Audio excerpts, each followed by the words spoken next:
Take a look at the screen for today's headlines. Take a look at the screen for today's headlines. You think Evergreen pulls 303 Alderman Road off the market and says, let's go with the brownstones in the Lewis Mountain neighborhood? I understand there's covenants and restrictions that are in place that they may have missed at closing Evergreen. But now with this zoning lawsuit looking like it's all she wrote, does Evergreen say maybe we make a run at these 6 luxury brownstones in the Lewis Mountain neighborhood? Some would say they might as well. Like and share the show, viewers and listeners. Help us spread the gospel of the I Love CVille show. We work hard for you. The only thing we ask in return is that you help us spread the gospel, guys. It's the water cooler of content and conversation. It's the I Love CVille show. I'm going to ask you, Judah, which headline most intrigues you and why here in a matter of moments. Before I do, I want to confirm that we're live on all our channels, including 15 Facebook pages, 15 Twitter accounts, YouTube, iTunes, Apple Podcasts. The I Love CVille network is the most watched and listened to and followed platform across all platforms in Central Virginia, except for the University of Virginia. And that's just facts. That's just facts, ladies and gentlemen. Saw Conan Owen today of Sir Speedy of Central Virginia. Always good to see you, Conan. The man's doing fantastic work for us here at the Macklin Building on Market Street. We had a fantastic episode of the Everyday Faith podcast with Dr. Wayne Fry, who is cooler than the other side of the pillow, the senior pastor at Faith Christian International, and of course, Jeff Gaffney, the CEO of Real Estate 3. Jeff is just doing a fantastic job with that show. Like and share the show. Judah, are we live on LinkedIn? I'm showing live, yes. Fantastic. I think we can rock and roll when you're ready. Which headline most intrigues you and why, J-Dubs?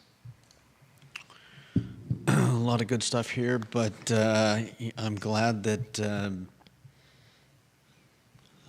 the president of UVA, the interim president Mahoney, has declined the offer handed down by the Department of Education. Claps back on the Trump administration. You push back on that headline. I mean, did he clap back or did he just... He said, we're not doing it, dude. That's called clapping back. Okay. That's the definition of clap back. John Blair, welcome to the broadcast. Subscribe to our YouTube channel. Search the I Love CVille network on YouTube and subscribe to our channel. We're trying to, Jenny Hu, thank you for the retweet. We're trying to see if we can flirt with 1 million views by the end of the year. All right, we can rock and roll, Judah, when you're ready. Oh, you didn't put the camera up here. That's all right. We'll go without it. It's top priority for you to start the show. All right. You want No me problem. to put it up We'll there go now? with this camera here. Do it another time.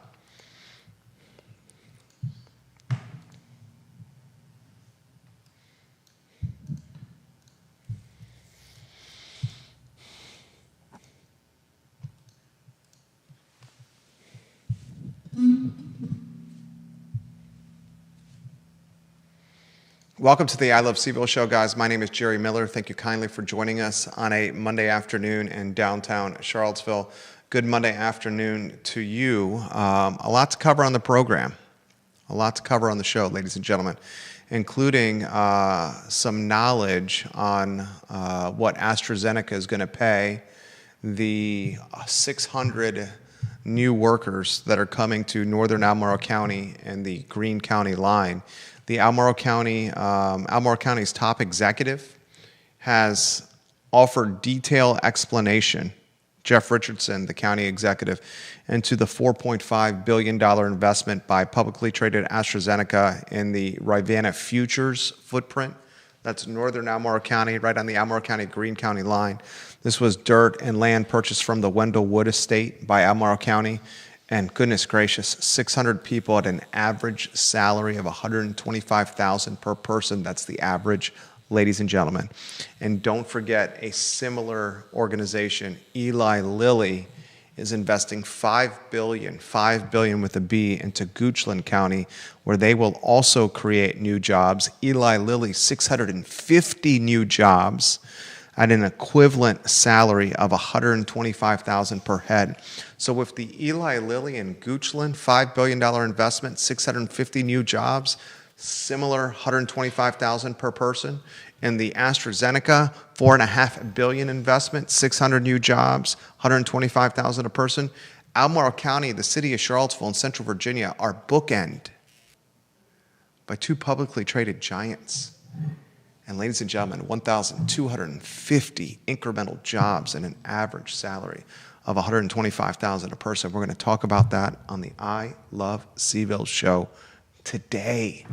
Also on the program, the new zoning ordinance, the soap opera. I mean, just an absolute Young and the Restless soap opera disaster may be coming to an end.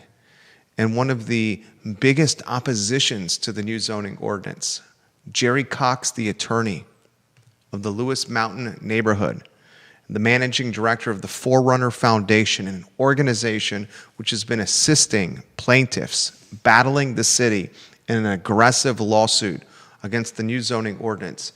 He had some very to-the-point commentary about this lawsuit, the fact that it's about to be hasta luego and a thing of the past, and the impact it's going to have on the city of Charlottesville. Jerry Cox spared no expense with comments to Hall Spencer and the Daily Progress. We will relay those comments to you, and it's a perfect segue to ask this question.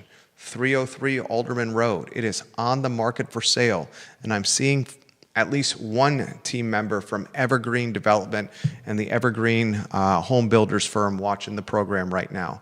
303 Alderman Road has been listed for sale for $949,000. This is the brick rancher in the Lewis Mountain neighborhood that Evergreen purchased about a year and change ago. Evergreen bought this house in June of 2024 for $835,000. They proceeded to gut the entire interior portion of the home and put up a massive banner that said 6 luxury brownstones are scheduled to be built on this site. They will hold a price tag each of well more than $1 million. The backlash against Evergreen was so significant that finally, 23 days ago, the firm decided to list the property for sale with a shocking price tag of $949,000. Shocking because they purchased this brick rancher in June of last year for $835,000, then proceeded to gut the house that is 75 years old. I'm going to ask Evergreen the question. Now, 2 of their team members watching the broadcast, are they going to consider taking the home off the market?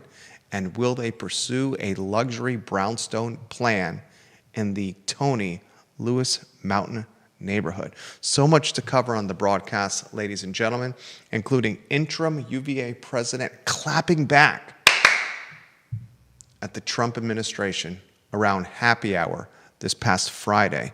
We'll put in perspective the clap back from interim President Mahoney on Donald Trump and what that could mean to the University of Virginia moving forward. The clapback, of course, as it relates to the Trump compact, 10, I think suggestion is not the best word, 10 strong-arm orders from the Department of Justice and the Trump administration on how the University of Virginia must change immediately if it wants to maintain federal funding. We'll talk about that on today's show. And ladies and gentlemen, I'm going to ask you this question. Will this election cycle have a positive or negative impact on city public schools and Albemarle County public schools? That conversation is going to be a difficult pill to swallow for many parents who have students in the city public schools and Albemarle County public schools, because this election cycle, ladies and gentlemen, is looking like more of the status quo. So much to cover on the broadcast. We will highlight Conan Owen and Sir Speedy of Central Virginia. He was in the building about 35 to 40 minutes ago. He's helping us with some signage. We have 24 tenants in our real estate portfolio, a lot of them in the building on Market Street that we have the lion's share of ownership in. He's helping us update the signage and branding in the hallways, on the lobby marquee, on the front doors of these rental properties. He was in the building and we were talking business development left and right. The man has a pulse on what's happening in Charlottesville, including, ladies and gentlemen, restaurants, development, finance, pharmaceuticals, any kind of business. Sir Speedy of Central Virginia is who you contact for any logo application that you may need, from a signage, direct mail, window decal, lanyards, stickers, merch, uniform standpoint. Sir Speedy of Central Virginia, he's a Darden graduate. A lot to cover on the broadcast, Judah Wickhauer. Studio camera, if you could please. And I'm going to ask you the question that I ask you to start every single program. Which headline today intrigued you the most and why? Judah B. Wickhauer, jack of all trades and jack of all wits, the show is yours. Well, I'm glad that UVA is not going along with the suggestions, so to speak, and I'm also interested in a discussion of this zoning ordinance. I don't really think anybody is winning, or is it really a loss? Anyways, we'll talk about that. The interesting story that's not being fully highlighted here is the impact that this new zoning ordinance is going to have on financially marginalized neighborhoods in the city. Sean Tubbs had a little bit of reporting yesterday about this in the CVille Weekly. Here's a good example. CRHA and the CVille Neighborhood Association, Yeah. the low-income housing outfits that are out there are legitimately fighting, guys. They're fighting a project that is being planned for the CVille neighborhood that's student housing. You are going to see density pop up in financially marginalized neighborhoods that's going to be geared for students, young professionals, and well-to-dos, because that's the most affordable dirt for development possible, and it will rapidly rapidly gentrify our city. Yeah. Wait and see what happens here. If you're going to allow for a change of zoning, don't expect for people to be buying up the expensive plots of land. And we've been touting that from day one. We're going to talk the football game from last night. I have multiple comments coming in. This one from Neil Williamson, and also a similar comment from John Blair. Publicly traded pharmaceutical company Merck is now going to invest $3 billion into Rockingham County in an expansion in Elkton, which is going to add up to 500 jobs in the Shenandoah Valley. That's from Neil Williamson, the president of the Free Enterprise Forum. John Blair on LinkedIn has a similar comment. Their photos on screen, please. John Blair says, Jerry, Rockingham County announced a couple hours ago that Merck is now building a new $3 billion with a B facility and 500 new jobs. Think about this. You have the Paul Manning Biotech Institute in Charlottesville. You have AstraZeneca in Albemarle County. You have Eli Lilly in Goochland. You now have Merck in Rockingham County. You're going to have an additional 1,100 high-paying biotech jobs within driving distance of Albemarle County. I don't think people are understanding just how huge this transformation will be for the area. I mentioned this legitimately. John Blair, great comment. Neil Williamson, great comment. Legitimately before Paul Manning made the donation, a 9-figure plus donation to the University of Virginia to fund the Paul Manning Biotech Institute on Fontaine. I'm literally standing in a room enjoying something wet with, I got to be careful who I say here. And they legitimately look me in the eyes and say, your platform should know that what's going to happen in less than 10 years is an incremental increase of citizenship and population to the tune of 6,000 conservative, 10,000 top end, all 6-figure high-income jobs because of this Biotechnology Institute. And since since before COVID, I've been sounding the 911 alarm on the I Love CVille show about the impact of biotechnology in this area. And here we're in the top of the third inning. The top of the first inning was the Paul Manning donation, the billionaire's donation, a 9-figure check to get the ball rolling on Fontaine. That was the top of the first inning. The top of the second inning was getting the senior vice president from AstraZeneca to be the new managing director and head honcho of the UVA Paul Manning Biotech Institute. That was the top of the second inning. The top of the third inning, which we're in right now, is AstraZeneca then saying we're going to invest $4.5 billion into Albemarle County, and it's going to create 600 jobs. We find out on Friday from Jeff Richardson, the county executive, that those 600 jobs, the average is $125,000 per job. $125,000 per job. If they have a two-income family, like it's a woman at AstraZeneca making $125,000, and her husband's also in the workforce, they're going to be well above the median income family household level, which is $125,800 according to HUD. We also know Eli Lilly and Goochland's doing 650 jobs. John Blair and Neil Williamson just say the news breaks before the show that publicly traded Merck is now building a $3 billion facility in Rockingham County with 500 new jobs. So let's just do some basic math, Judah, okay? Basic math. Are you ready? 600 for AstraZeneca. 650 for Eli Lilly. 500 for Merck. That's 1,750 jobs that are scientist and high-level jobs, all within spitting distance of city of Charlottesville and Albemarle County. 1,750 new jobs. Let's just use the AstraZeneca average of 125,000. If these 1,750 new jobs, the average is 125,000, that doesn't even include the jobs that are coming from the Paul Manning Biotech Institute. Immediately right now, in the top of the third inning, ladies and gentlemen, if you include the Paul Manning Biotech Institute, can we use a back of the napkin on the Paul? Let's do a conservative number, the lowest number possible, just to build a conservative model. Let's say 250 for the Paul Manning Biotech Institute. That's a low ball, big time. Bring it up to an even 2,000. That's an even 2,000.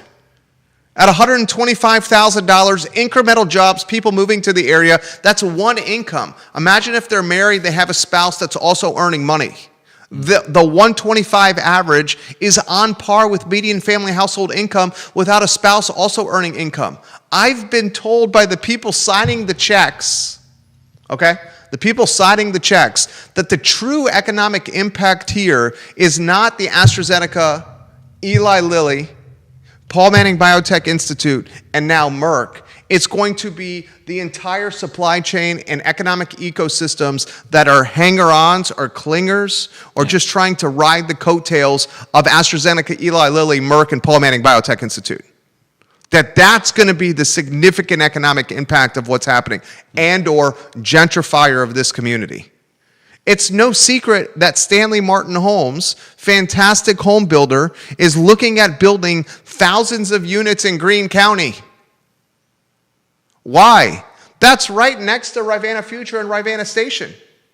If you have an opportunity right now to jump on any speculative investment, or you're considering any opportunity in northern Albemarle County, in Barbersville, and Greene, I had this conversation this morning in this room, you heard it, with a real estate broker in this studio this morning.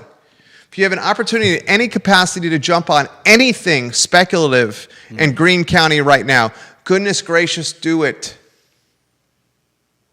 Anything speculative in Louisa and Orange and Culpeper and Goochland, goodness gracious, do it. You've missed the boat on Albemarle already, ladies and gentlemen.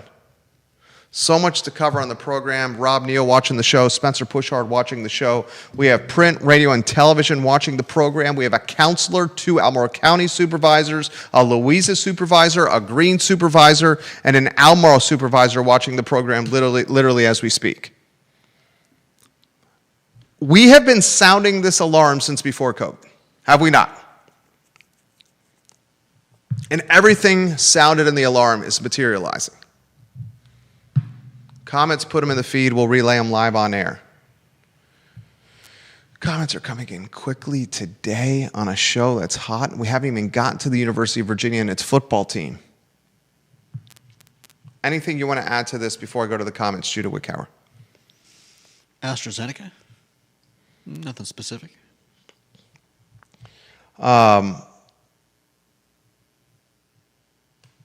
Let's get to these. Rob Neal, watching the program. He says, Elkton is west of Macedon on 33. The Merck facility will be 20 miles from 29-33 intersection. He says east of Elkton, not west, from Rob Neal. Kevin Yancey is offering comments. Any and all those positions are 36 to 48 months before they start. 100%, Kevin Yancey. We have a 2029 start. We're in the runway up to it. The runway up to it is right now, Kevin Yancey. Now's the opportunity if you want to be an opportunist to get in the game. You've probably actually missed the boat, anybody who's missed the boat, because the people that were in the game were doing this before COVID. Okay, you've probably missed the boat if you're trying to get in the game on that. Carol Thorpe, will you cover the information I sent you about the fate of the Stonewall Jackson Little Sorrel monument that got massacred? If not today, sometime this week. We'll cover it sometime this week for sure, Carol Thorpe, and we appreciate you sending us that information. We'll cover it sometime this week. We had a lot to get to today, but we'll cover it sometime this week for sure, Queen of Jack Jewett. Wild time for content on the show.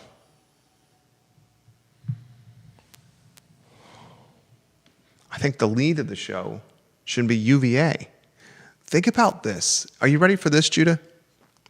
At a time where we've highlighted that 2,000 new workers are coming to the area now or soon, and Kevin Yancey, I'll push back a little bit on your 36 months away. The Paul Manning Biotech Institute, those jobs are happening now.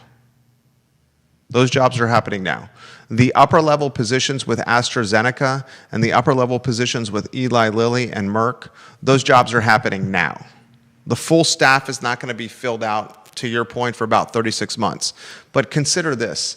The director for the Paul Manning Biotech Institute, he was hired, what, about a year ago?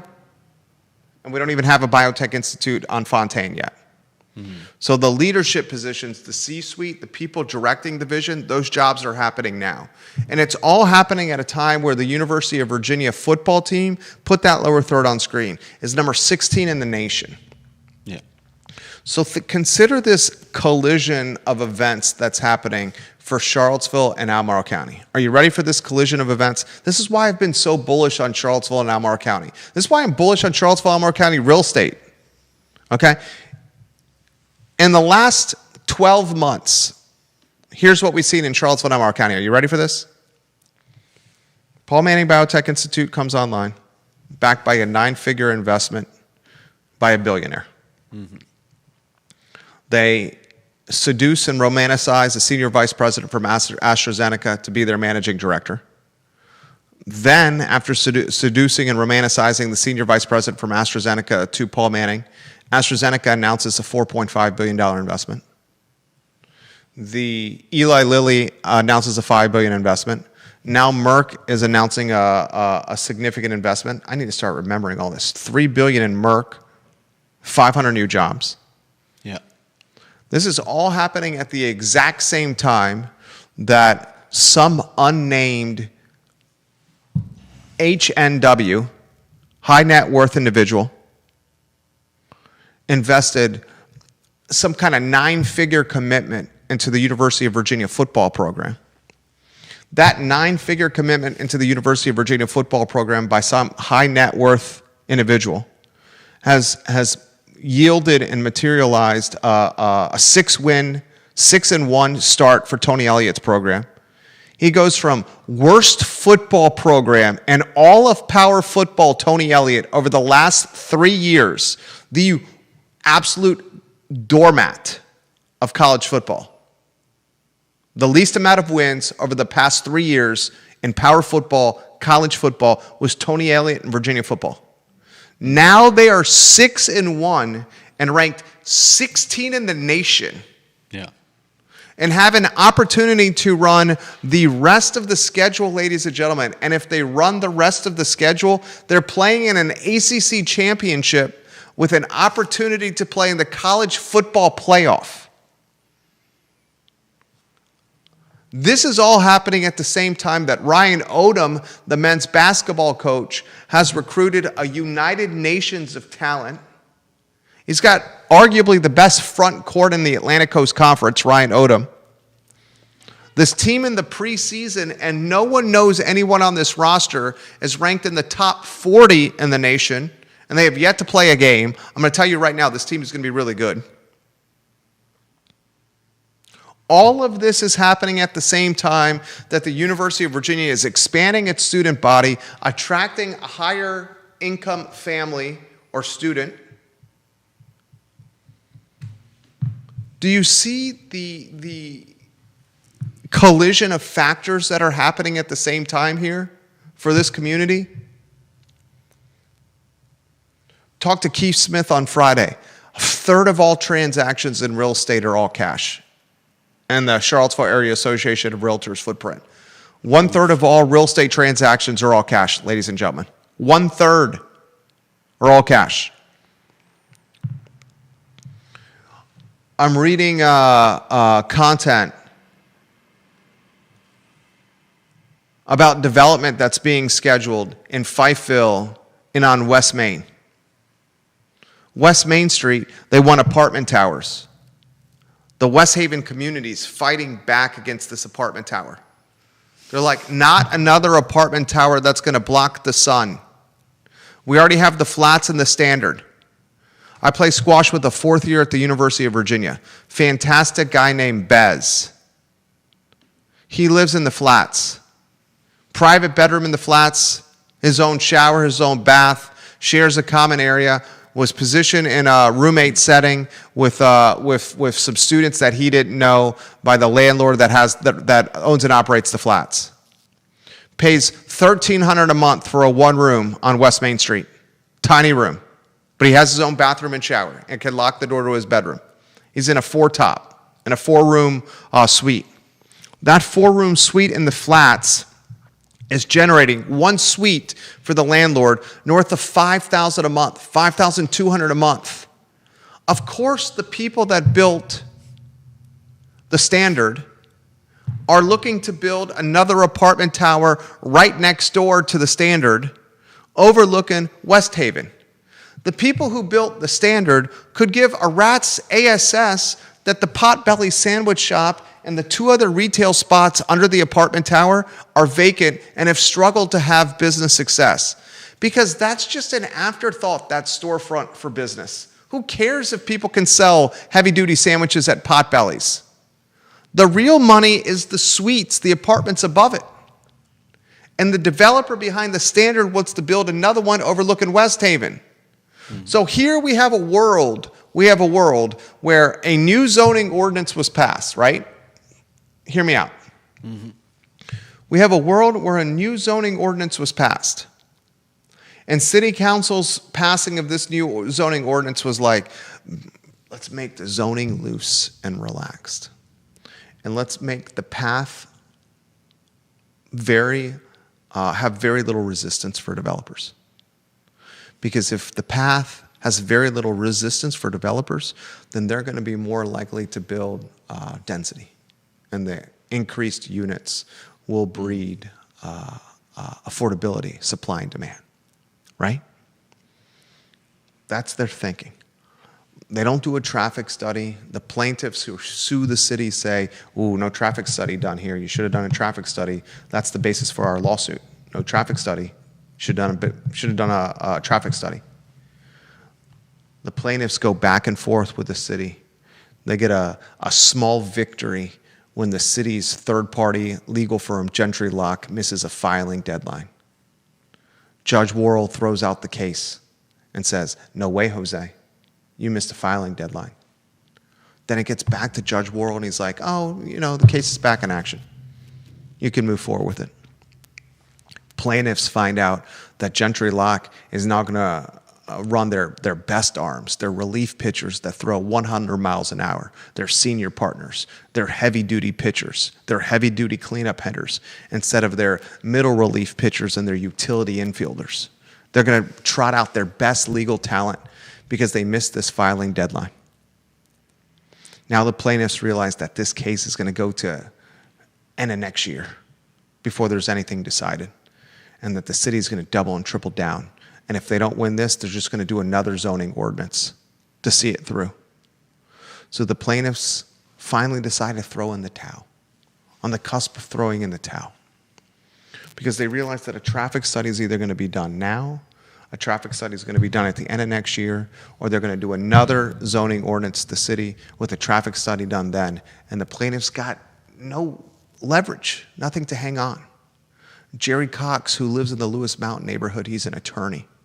He's one of the most vocal and public-facing individuals who's in opposition to the new zoning ordinance, right? Jerry Cox tells the Daily Progress over the weekend in an article written by Hall Spencer, fantastic reporter.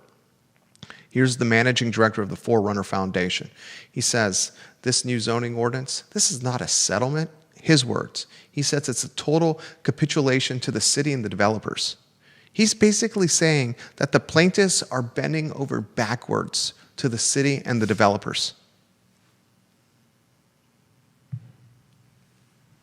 And what you're going to be left with is more developers like the folks who did the standard looking to do student apartment towers. Because why wouldn't you pursue student housing? Why wouldn't you pursue student housing when my squash opponent, a fourth year at the University of Virginia, who's going to be probably a successful diplomat eventually in his life, speaks 5 languages, studying foreign affairs, minoring in business, minoring in government, not business, wants to be a diplomat. He's like, I'm going to go and pay $1,300 a month for a tiny room in this apartment tower because the amenities and the location and the convenience. So of course you're going to see a population uptick, student body uptick. UVA's admitting more people in. Population is increasing, tied to innovation, data science, and biotechnology, quality of life, UVA sports, and business. You're going to see developers trying to capture that population uptick, just like Stanley Martin's going to be doing in Greene County with all those homes that are coming to market. A-plus quality homes. They're fantastic developers, Stanley Martin. They do A-plus work. The housing supply that's going to come on market over the next 36 to 60 months, 3 to 5 years, is not going to be a housing supply that breeds affordability. Yeah. It's going to be a housing supply that meets population demand. Housing supply that meets population demand. And all these proponents of this new zoning ordinance that the added supply is going to create price stability, they don't see the forest through the trees. They don't see what's happening right now.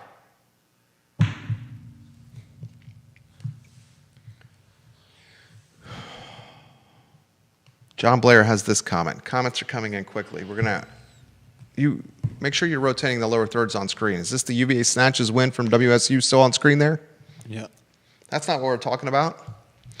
John Blair says this, I'm going to offer this to you about the region's transformation. Last month, the Fed released stats that said that 50% of all consumer spending in this country is done by the top 10%.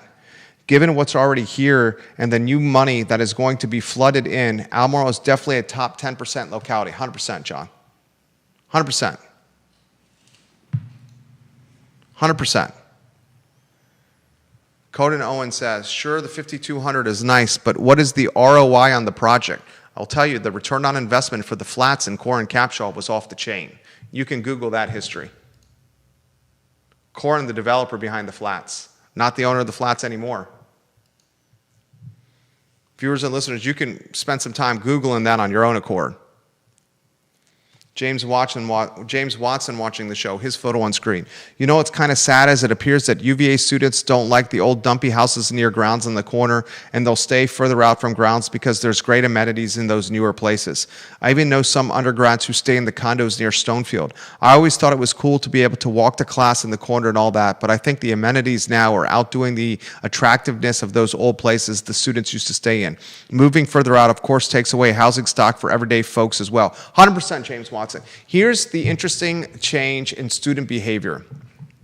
I went to UVA from 2000 to 2004. Lived on 10th Street for a couple of years. after UVA targeted Oxford Hills. It's down on the corner of 10th and Preston Avenue across from George Washington Park. I lived on 10th, no, it was 14th Street, 14th Street. I lived on 14th Street for 2 years, then I lived on the corner of 14th and Preston after UVA and Oxford Hills. I lived on 14th Street because I wanted to walk to the corner to go to bars, to be able to close them down and have an easy way to get home.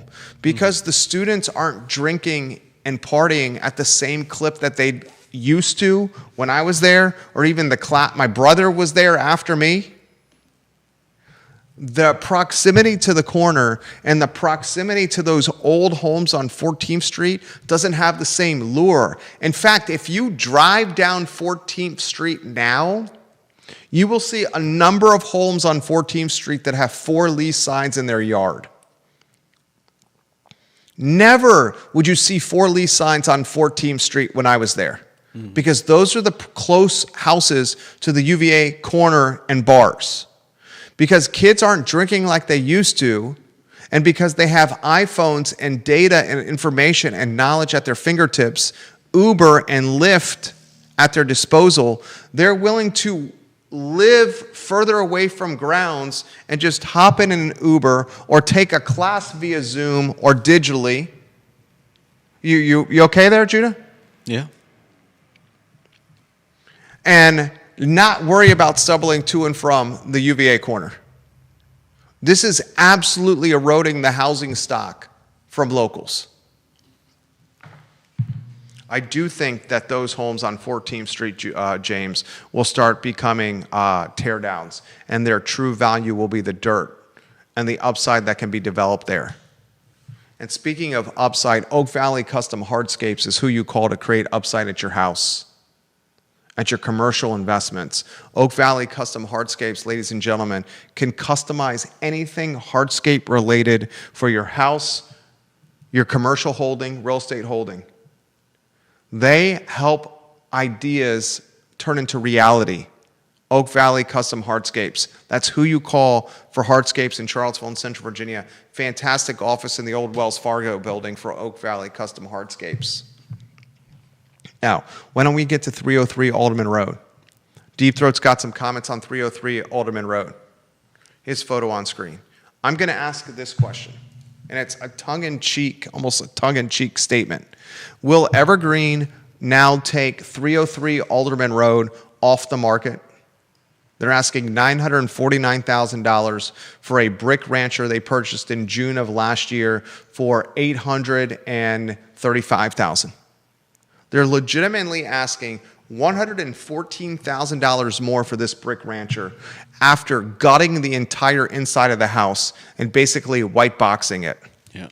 A 75-year-old house on 0.31 acres where they had initially planned to build 6 luxury brownstones at $1 million plus a pop per brownstone. Luke Cole had the listing and was able to sell the Lewis Mountain location. He's a fantastic realtor that now works for Eddie Kay's real estate firm that specializes in city and urban real estate.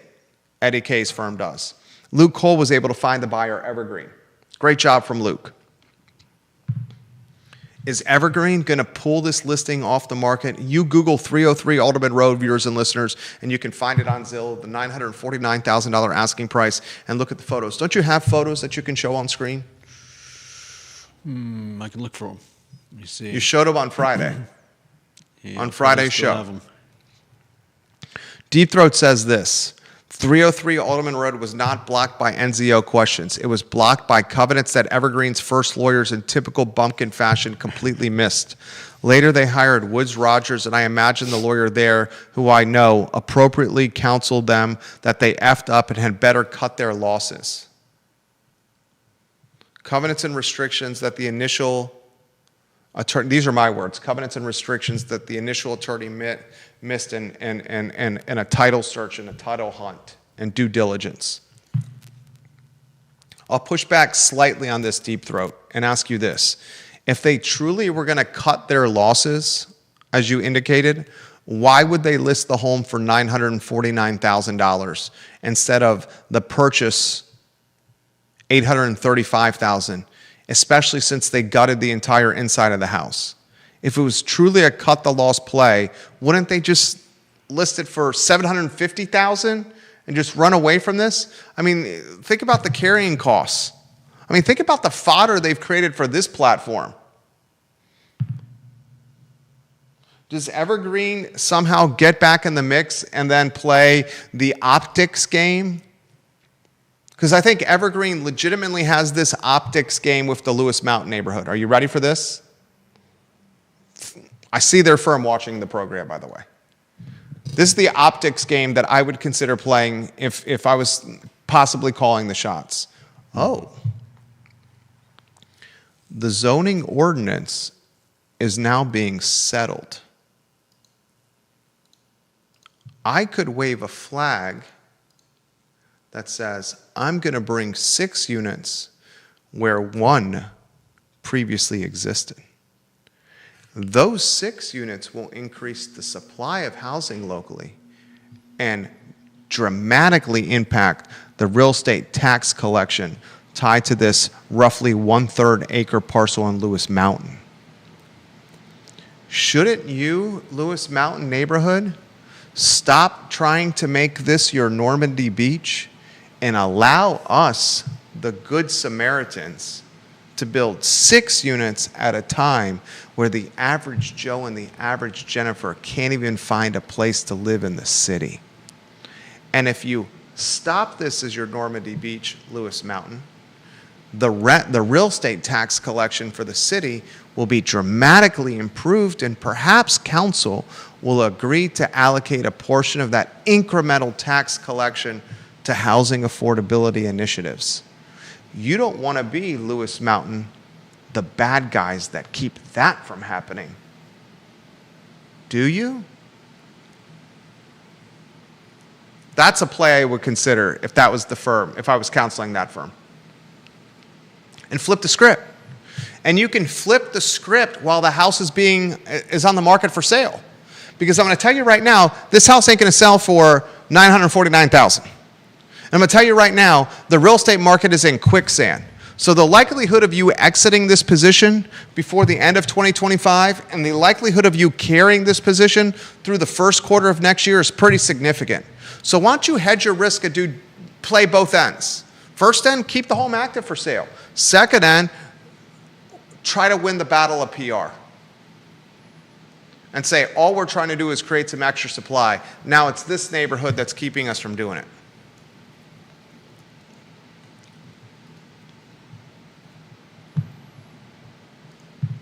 He says in Ainavoda, Lewis Mountain, all it takes is one neighbor. Any neighbor with the same covenants can sue to stop it and will win. And at that point, Evergreen can dox the neighbor. Call their bluff. Which neighbor in Lewis Mountain is going to go to bat to stop this from happening? Which neighbor is going to open up their wallet and their paycheck, open up their wallet and their checkbook to go toe-to-toe with this well-capitalized development firm? And once that happens, that's going to be content and fodder for this talk show, and certainly content and fodder for Matthew Gillikin and Livable CVille. Matthew Gillikin and Livable CVille will dox them. No doubt. And go after them. And you're right, I do think it would be Jerry Cox that would go after him. Jerry Cox lives in Lewis Mountain. Spencer Pushard watching the program. I got a 1:30 meeting, by the way. He says a lot of those older houses on 14th, Wartland, and 15th don't have central heating and air, making the high rental costs of units like the flats or standard higher because they don't have HVAC on 14th, Wartland, and 15th Street. He's right. Where I lived on 14th Street, I had a window unit because we didn't have central air, central HVAC. 14th, Wartland, and 15th Street, that entire area, the play for that entire area is assemblage. If you're somehow able to purchase a handful of side-by-side at 14th, 15th, Wartland, in that area, the assemblage play is how you then build apartment tower. Or better yet, This is free advice. There's brokers all over the firm watching here. Free advice for you. Go into 14th Street. Use the Charlottesville GIS. Matt Neese, I see you watching the program. I see folks at Ness, Real Estate 3. I see folks at Keller Williams. I see six different firms. This is what you should do. Get on the Charlottesville GIS, create an Excel spreadsheet, or handwrite it on a map. Get a map of Charlottesville.